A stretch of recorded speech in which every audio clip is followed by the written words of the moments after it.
ভয়াবহ দুর্ঘটনা জাতীয় সড়কে। জলপাইগুড়ির বিবেকানন্দ পল্লী এলাকায় জাতীয় সড়কে লরির সাথে একটি ছোট গাড়ির সংঘর্ষে দুমড়ে মুচড়ে যায় 4 চাকার ছোট গাড়িটি। কপাল জোরে প্রাণে বেঁচে যান ছোট গাড়িতে থাকা যাত্রী।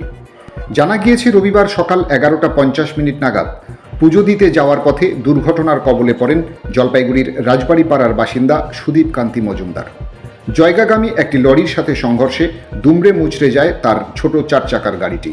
ঘটনাস্থলে পৌঁছায় জলপাইগুড়ি ট্রাফিক পুলিশ। পুরো বিষয়টি পুলিশের তরফে খতিয়ে দেখা হচ্ছে বলে জানা গিয়েছে। আমি দমনী লোকনাথ মন্দির গাড়িতে একাই ছিল? একাই ছিল।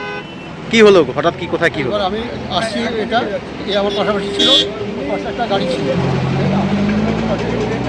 যাচ্ছি আচ্ছা। হঠাৎ করে স্পিড বাড়ি দিয়েছে, স্পিড আনাতে এবার আমার গাড়িটা ঘুরে গেছে। পুজো দিয়ে যাওয়ার সময় এই ঘটনা ঘটলো আপনার? হ্যাঁ হ্যাঁ, পুলিশ এসে ঘটনাস্থলে? তারপর এই আপনার পিছনে আছে। পুলিশ এসে? আপনি একাই ছিলেন তাহলে গাড়ি? আমার কোনো কিছু মানে কোনো আঘাতই লাগেনি আমার, শুধু গাড়িতেই জাস্ট ঘটনা ঘটলো। এটা কোথায়, জায়গাটার নাম কি? জায়গাটার নাম বিবেকানন্দ পল্লী। আচ্ছা, কি হলো, কখন কি হলো?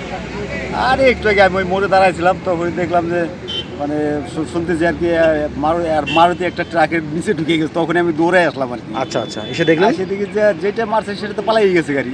আচ্ছা আচ্ছা, আর এ ছিল ওই ট্রাকের পিছনে, এর সাথে সাইড করে করছে, এর সাথে সামনে লাগিয়ে গেছে।